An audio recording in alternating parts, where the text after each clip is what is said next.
जय झूलेलाल साथियों। जीवन में अचण वारी रंडक यानी कि रस्ते जो पत्थर अॼु जो आहे शीर्षक। ॾिसो, जीवन में अॻिते वधंदड़ हर हिकु माण्हूअ जी वाट में काई न काई रंडक त ईंदी ई आहे। कामयाबी वारे रस्ते ते हिन रंडक रूपी पत्थर खे पंहिंजे रस्ते तां पाण खे ई हटाइणो पवंदो आहे। असांजे जीवन में आयल रंडक रूपी पत्थर खे हटाइण लाइ ॿियो कोई बि माण्हू साम्हूं न ईंदो आहे।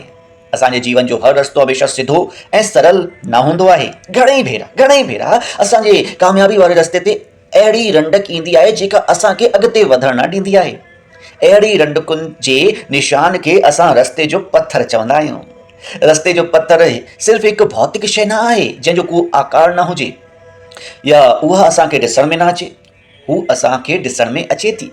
हीअ हिकु चवणी आहे जेका असांजा वॾा कंहिं रंडक या फॾे जे उदाहरण लाइ चवंदा हुआ। त दोस्तो, मां त हिकिड़ी ॻाल्हि चवणु चाहींदुमि, तव्हांजे रस्ते जो को बि पत्थर हुजे, को बि रंडक हुजे, उन खे तव्हां पॉज़िटिवनेस सां हटाए था सघो। यादि रखिजो, जीवन में घणेई दुख आहिनि, घणेई परेशानियूं आहिनि, पर हिकु कूल माइंड, सुलझियल माण्हू पंहिंजे उन सभिनी प्रॉब्लम्स खे हिकु झटके में ख़तमु थो करे सघे। पर हिकिड़ो उलझियल माण्हू जंहिंजो कमु केवल इहो आहे कि हीअ कमु कीअं थींदो, हीअ कीअं थींदो, हू कीअं थींदो, हीअ कीअं थींदो, हू कीअं थींदो, सॼो ॾींहुं हीअ चवंदो, त हू प्रॉब्लम क्रिएटर आहे, प्रॉब्लम सॉल्वर कान्हे।